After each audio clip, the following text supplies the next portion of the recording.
Halo Sobat Belajar Akuntansi semuanya, apa kabar kalian semua? Semoga dalam keadaan sehat dan tentunya penuh semangat. Pada video kali ini, Sobat Belajar Akuntansi akan belajar mengenai apa itu jurnal umum dalam akuntansi. Nah, pasti Sobat Akuntansi sering mendengar istilah jurnal umum ya. Pada video kali ini, kita akan membahas mengenai apa itu jurnal umum dan bagaimana mekanisme dalam jurnal umum.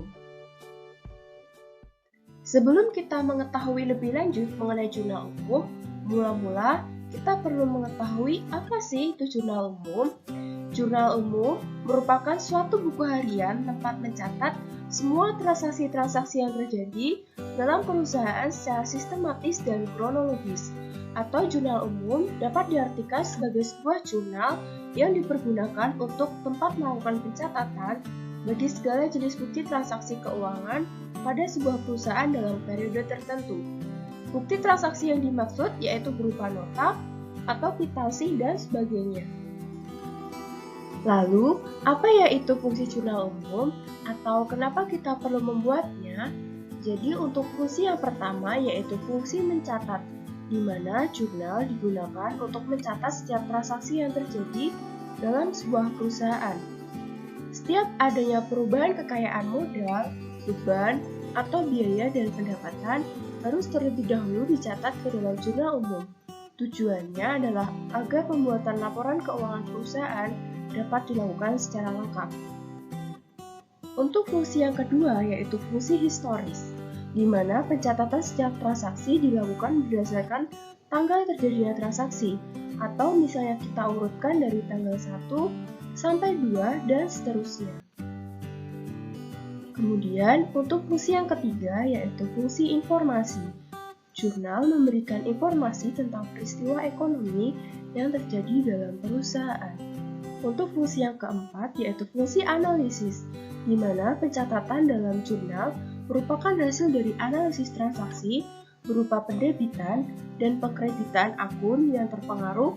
Analisis ini mengenai penggolongan nama akun, pencatatan dalam pendebitan ataupun pengkreditan serta jumlahnya. Untuk fungsi yang kelima yaitu fungsi instruksi, di mana catatan dalam jurnal merupakan perintah untuk mendebit atau mengkredit akun sesuai catatan dalam jurnal pencatatan dalam jurnal dan bukan sebatas dokumen transaksi dalam perusahaan tapi bersifat instruksi. Dalam pembuatan jurnal umum, terdapat 5 prinsip dasar dalam pembuatannya. Yang pertama, yaitu melakukan pengidentifikasian bukti transaksi keuangan, antara lain faktur, kwitansi, nota, dan memo. Jadi, kita harus mengumpulkan bukti transaksinya terlebih dahulu, kemudian kita identifikasi. Untuk prinsip yang kedua, yaitu menentukan akun apa saja yang terpengaruh dengan transaksi yang terjadi dan menggolongkannya ke dalam jenis harta, utang, ataukah modal. Untuk prinsip yang kedua ini sangat penting. Mengapa? Karena memang kita mengenal istilah beberapa akun seperti harta, utang, dan modal. Jadi, kita bisa menentukan transaksi tersebut mempengaruhi akun yang mana. Misalnya, kalau harta akunnya seperti kas, piutang usaha, perlengkapan, peralatan, akun-akun dibayar di muka, gedung, dan sebagainya. Dan yang termasuk hutang adalah hutang usaha dan hutang hipotek. Kemudian, yang termasuk akun modal ada modal awal dan preferred, serta ada 2 akun yang membantu modal yaitu pendapatan dan beban. Nah, jadi pastikan sebelum kita mencatat transaksi ke jurnal umum, kita harus tahu dulu akun mana saja yang dipengaruhi oleh setiap transaksi tersebut. Setelah menentukan akun, yang kita lakukan adalah menetapkan penambahan atau pengurangan terhadap akun yang terkait dengan transaksi yang dilakukan. Setiap transaksi yang kita lakukan akan menyebabkan penambahan atau pengurangan terhadap beberapa akun yang terkait. Misalnya, jika kita melakukan setoran modal awal, maka akun yang bertambah adalah kas dan modal awal. Atau misalnya kita membayar hutang, maka akun yang dipengaruhi adalah pengurangan kas dan pengurangan hutang. Prinsip yang keempat yaitu menetapkan untuk mendebit atau mengkredit akun yang terkait dengan transaksi yang terjadi. Jangan sampai transaksi yang kita lakukan itu salah. Harusnya menjadi kredit atau sebaliknya. Jadi di sini perlu ketepatan dalam pengkreditan atau pendebitan akun. Nah, khusus mekanisme debit kredit akan dijelaskan setelah ini. Dan prinsip yang kelima atau yang terakhir adalah mencatat transaksi ke dalam jurnal umum. Sesuai dengan bukti transaksi yang dilakukan, prinsip yang kelima ini adalah prinsip yang paling penting, karena memang output dari yang kita kerjakan itu adalah jurnal umumnya. Jadi, setelah kita mengumpulkan bukti transaksi, lalu kita identifikasi, kemudian kita golongkan akun-akunnya, lalu memasukkan ke dalam mekanisme debit kredit. Nah, setelah itu kita masukkan dalam catatan yang kita sebut dengan istilah jurnal umum. Baik, pada slide kali ini kita akan belajar mengenai format jurnal umum. Nah, di sini terdapat 5 kolom. Kolom pertama yaitu dapat diisi dengan tanggal kejadian transaksi dan diurutkan sesuai tanggal yang paling awal, dari tanggal 1, 2, dan seterusnya. Kemudian, pada kolom yang kedua, itu merupakan kolom nama akun. Nama akun di sini dapat diisi sesuai transaksi yang terjadi. Misalnya, ada setoran modal, berarti nama akun di sini adalah kas dan juga modal.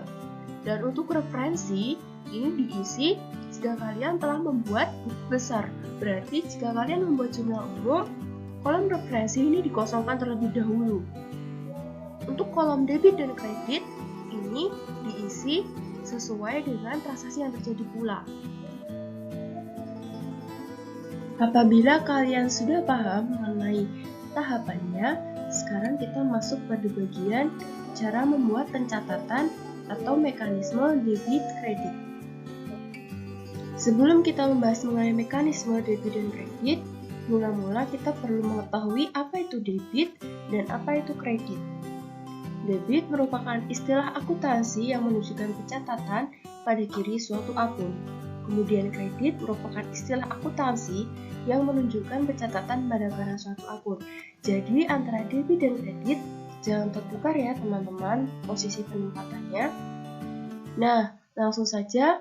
Dalam akuntansi terdapat 5 akun besar, yaitu yang pertama harta, utang, modal, pendapatan, dan beban. Untuk saldo normal pada harta, yaitu di debit. Untuk utang, saldo normalnya di kredit. Untuk modal, saldo normalnya di kredit. Dan untuk pendapatan, saldo normalnya di kredit.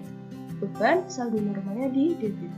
Nah, apabila kelima akun ini saldonya bertambah, maka pada kolom sini sama dengan saldo normalnya. Dan apabila saldo pada kelima akun ini berkurang, maka kebalikannya. Jadi cara mudahnya, kalian mengumpamakan 5 akun itu ke dalam 5 jari kalian. Harta berada di posisi ibu jari, utang, modal, pendapatan, dan beban. Harta dan beban memiliki saldo normal yang sama, yaitu di debit. Dan untuk utang, modal, pendapatan berada di kredit. Nah, itu cara mudahnya untuk mengingat pada bagian mekanisme debit dan kredit. Agar sobat akuntansi menjadi lebih paham mengenai jurnal umum, di sini terdapat pencatatan transaksi jurnal umum pada perusahaan jasa. Yang pertama yaitu menginvestasikan modal berupa uang tunai. Di sini ada kata kunci modal dan uang tunai. Jika kita menyetorkan modal, berarti perusahaan akan mendapatkan sebuah uang dan juga akan menambah modal. Nah, tadi jika kas bertambah atau harta bertambah, maka akan berada di sisi debit. Dan juga modal bertambah akan berada di sisi kredit. Yang kedua, melakukan pembelian peralatan, perlengkapan, dan lain-lain secara tunai.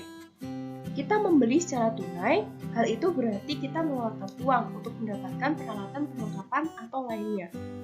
Nah, peralatan di sini merupakan harta yang dimiliki dari perusahaan. Peralatan termasuk ke dalam akun harta. Jika harta bertambah, maka akan dicatat di sisi debit. Dan pembelian akan mengeluarkan uang, berarti uang perusahaan akan berkurang. Jika uang berkurang, harta berkurang, maka akan dicatat di sisi kredit. Untuk yang ketiga, pembelian peralatan, perlengkapan, dan lain-lain secara kredit. Di sini ada kata-kata kredit. Kredit itu identik dengan hutang. Nah, jika hutang bertambah, maka akan berada di sisi kredit. Dan juga peralatan akan bertambah atau harta akan bertambah, maka dicatat di sisi debit. Kemudian yang keempat, mencatat beban berupa listrik, gaji, dan lain-lain secara kredit. Di sini terdapat kata-kata kredit lagi. Hal itu berarti berkaitan dengan adanya penambahan hutang. Nah, beban di sini itu bertambah. Jika beban bertambah, maka dicatat sisi debit. Nah, jika hutang itu bertambah, maka akan dicatat di sisi kredit. Kemudian, yang kelima, mencatat beban berupa listrik, gaji, dan lain-lain secara tunai. Jika di sini ada kata-kata tunai, hal itu berarti perusahaan mengeluarkan uang untuk membayar sesuatu. Nah, beban bertambah, maka akan dicatat di sisi debit. Kita akan membayar gaji, berarti kita akan mengeluarkan uang. Uang dalam hal ini berupa kas. Kas termasuk ke dalam harta. Jika harta berkurang, maka akan dicatat di sisi kredit. Kemudian yang keenam adalah mencatat pendapatan secara tunai. Hal itu berarti perusahaan mendapatkan sebuah pendapatan atau dapat dikatakan perusahaan mendapatkan uang. Nah, jika uang itu bertambah atau harta bertambah, maka akan dicatat di sisi debit. Dan jika pendapatan itu bertambah, maka dicatat di sisi kredit. Kemudian untuk yang ketujuh, mencatat pendapatan yang belum diterima. Belum diterima di sini dapat diartikan sebagai piutang. Atau lebih lengkapnya adalah piutang usaha. Piutang usaha bertambah, ini dicatat di sisi debit. Mengapa? Karena piutang usaha merupakan bagian dari akun harta. Dan pendapatan bertambah, maka dicatat di sisi kredit. Dan untuk transaksi yang terakhir, yaitu mencatat pembayaran sewa di muka. Pembayaran sewa di muka di sini, itu misalnya, kita memiliki sebuah perusahaan, dan kita akan menyewa gedung. Gedung tersebut akan kita sewa selama 3 bulan. Dan pada bulan Januari, itu kita membayarnya secara penuh. 3 bulan tersebut, padahal kita belum memakainya sama sekali. Nah, hal tersebut yang dinamakan dengan akun sewa dibayar di muka. Sewa dibayar di muka itu merupakan bagian dari akun harta. Jika harta bertambah, maka akan dicatat di sisi debit. Dan kita melakukan pembayaran sewa dibayar di muka itu dengan menggunakan kas atau uang atau harta. Berarti jika harta itu berkurang, maka akan dicatat di sisi kredit. Nah, demikian penjelasan mengenai pencatatan transaksi jurnal umum pada perusahaan jasa. Semoga kalian lebih mengerti apa itu jurnal umum dan bagaimana pencatatan transaksinya. Baik, terima kasih karena kalian telah menyimak video ini dari awal hingga akhir, dan sampai jumpa di video-video berikutnya. Bye-bye!